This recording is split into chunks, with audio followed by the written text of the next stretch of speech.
Assalamualaikum warahmatullahi wabarakatuh. Seperti ASMR ini ceritanya ya. Makan apa? Enggak lagi makan. Ini ASMR makan? enggak, bukan. Ini karena bisik-bisik jadi kayak ASMR gitu maksudnya, Bu. Ya, tapi kali ini kita bukan lagi mau ASMR. Terus kita mau ngapain di sini? Kita mau nyeritain ini sebenarnya urban legend banget ya. Ini ada cerita yang legend yang beredar di kalangan masyarakat di daerah Lamongan, Jawa Timur. Jawa Timur. Itu ada sosok hantu Herlina. Ya karena aduh ya Allah, nggak tahan Mam, nggak bisa gitu untuk bicara yang pelan gitu. Oke, jadi hantu Herlina itu lagi viral banget apa viral lagi ya? Viral lagi kayaknya, karena kan dulu sempat viral juga ini hantu Herlina Mama. Tapi karena ini viral lagi karena baru mulai penayangan suatu Iya. film. Ya, jadi baru mulai difilmkan gitu kan. Nah, walaupun sebenarnya dulu sempat juga dibahas sama Nadia Oomara. Tapi di Nadia Oomara itu versinya agak berbeda gitu kan. Iya, beda tipis. Jadi penyebab dari kecelakaannya itu kalau di Nadia Oomara itu karena si sosok Herlinanya ini mencuri cincin milik kyainya gitu kan.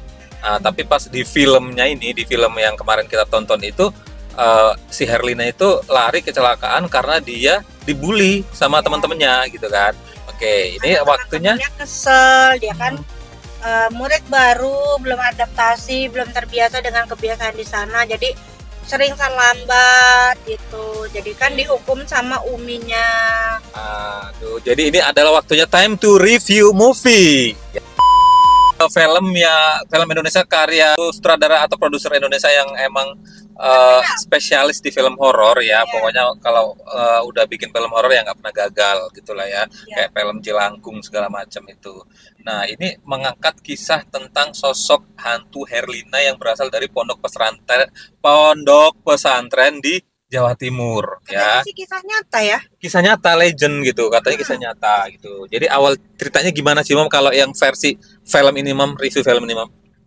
Ya itu tadi dia itu kan murid pondok baru, mungkin dulu dia nggak disiplin, mungkin dia dulu bandel, akhirnya sama papahnya tuh dikirim ke pondok pesantren. Oh, jadi tuh setting itu latar belakangnya Herlina itu anak manja dari keluarga yang kaya lah, nggak kaya banget, pokoknya kaya lah ya pada masa itu tuh udah punya kendaraan sendiri bapaknya gitu ya, orang kaya lah ya. Termasuk orang kaya lah pada zaman itu, karena kan dia juga anak tunggal, mungkin terlalu dimanja sama mamahnya, jadi dia tidak disiplin, jadi papahnya tuh mau mengajarkan kedisiplinan. Jadi dibawalah si Herlina itu ke sebuah pondok pesantren untuk dididik gitu sama orang tuanya, terutama bapaknya sih yang bersikeras untuk masukin Herlina ke pondok. Nah, singkat cerita, jadi di situ tuh Herlina karena kebiasaannya nggak disiplin, sering telat untuk ikut pengajian, sering telat untuk ikut sholat gitu.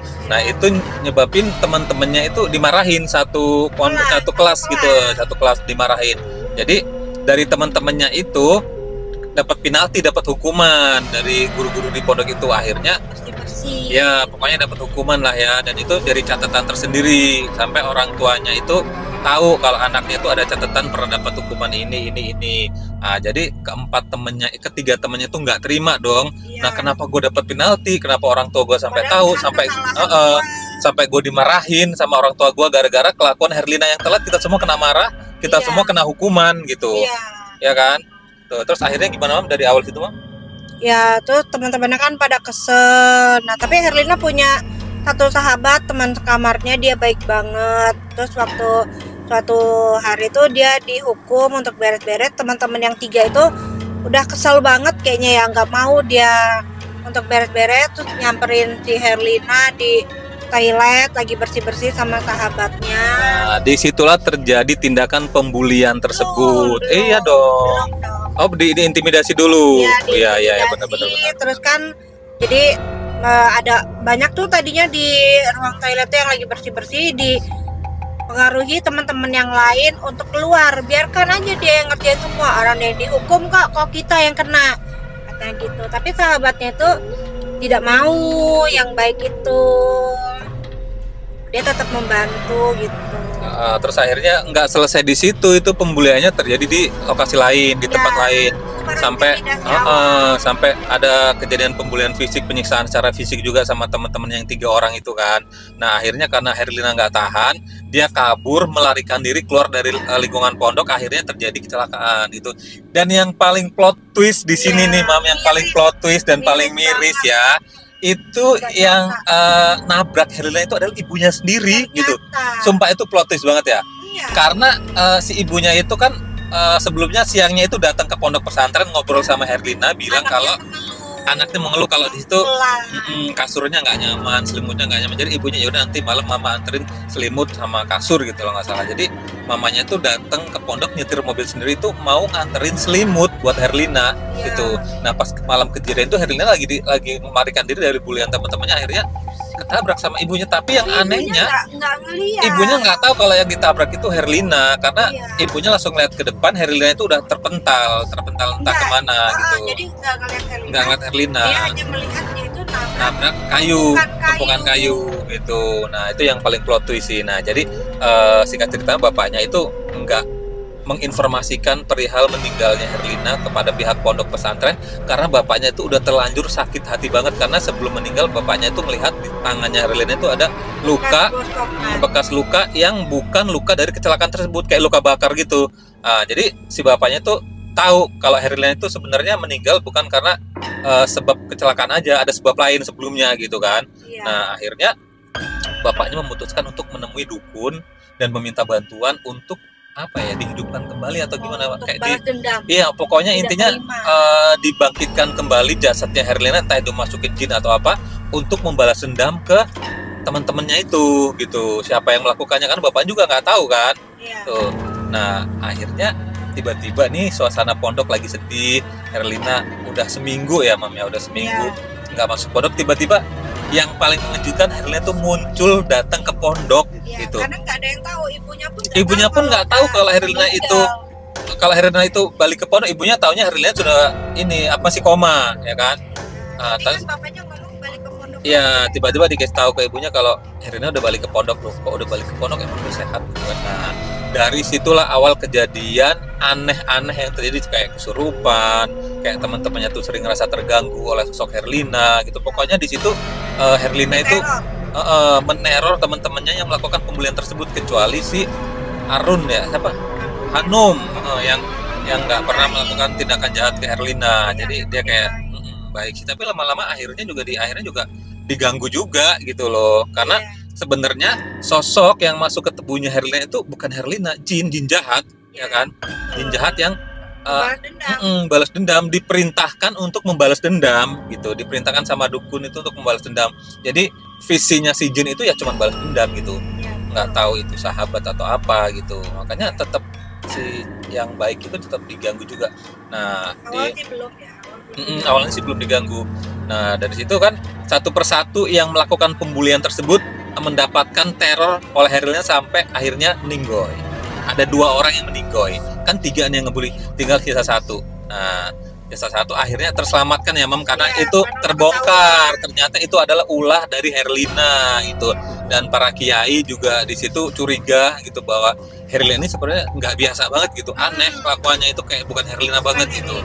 Akhirnya semua isi pondok tuh menyadari bahwa itu adalah ulah jin gitu. Dan akhirnya ada insiden atau tragedi penangkapan segala macam. Dan yang paling plot twist lagi adalah ternyata di kepalanya Herlina itu tertancap susuk paku yang sengaja ditancapkan oleh bapaknya Herlina agar si jin itu nggak keluar gitu, tetap di dalam tubuhnya itu gitu, untuk menghidupkan Herlina itu. Jadi plot twist banget sih, coba kaget kenapa mesti ada adegan nusukin paku di kepala gitu loh.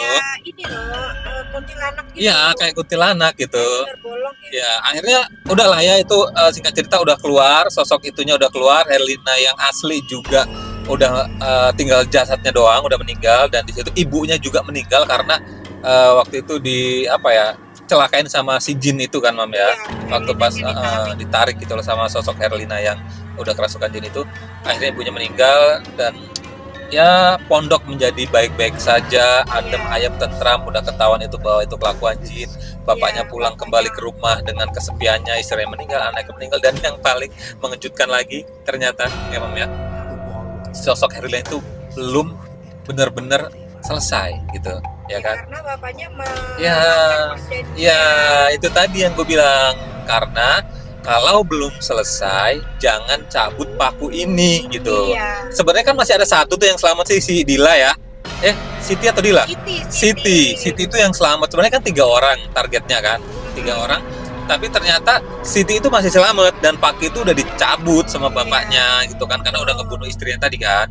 Ya dicabut pakunya, dan akhirnya pas udah di ending itu yang paling membagongkan dan mengejutkan, si sosok Herlina balik lagi ke rumah, ngetok pintu bapaknya, tok tok tok tok tok tok, karena mau balas dendam tok tok tok tok tok. Pas dibuka, sosoknya sih sosok si dukun ya Mam ya, bapak dukun itu gitu. Ternyata kaget kan bapaknya, ngapain kamu datang? Akhirnya berubah langsung mukanya menjadi sosok Herlina yang menyeramkan, yang bilang kalau apa ya, kenapa kamu cabut paku ini sebelum misi ini selesai tuh. Aduh ya ampun ya, ada sedihnya sebenarnya. Kasihan sama sosok Herlina kalau ini emang benar-benar terjadi di kisah nyata. Sosok pembulian itu sebenarnya apa, kasihan ya Mam ya jatuhnya ya Mam ya gitu. Udahlah, paling dilarang untuk membuli. Udahlah dia korban pembulian, terus dia korban apa, keegoisan bapaknya gitu kan.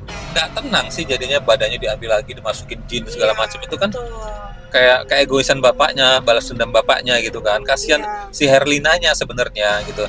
Terus apa ya, di film ini banyak banget jump scare-nya itu yang aduh bikin view gitu. Allah. Yang lagi sholat dibalik lagi ya itu ada adegan yang si kalau kita yang ngalamin udah nggak bisa balik lagi lah, udah salah satu target korbannya itu tiba-tiba lagi sholat, terus pas salam dia udah balik badan ke arah, nggak ke arah kiblat gitu ya Mam ya. Itu benar-benar serem banget sumpah, serem banget ya. Aduh, pokoknya kalian kalau misalnya yang pengen referensi film Indonesia yang seru buat kaget-kagetan ya bolehlah film inilah gitu. Dan karena memang kenapa kita kemarin nonton dan review film ini, kan ini katanya berdasarkan kisah nyata gitulah ya teman-teman ya. Dan di sini kita mau bilang makasih banyak buat kalian semua yang udah selalu nonton video ini, dan jangan lupa untuk tetap like, comment, and subscribe, dan untuk diaktifkan notifikasinya supaya apa Mam? Dapat pemberitahuannya kalau kita upload video terbaru. Sampai ketemu di video selanjutnya. Wassalamualaikum.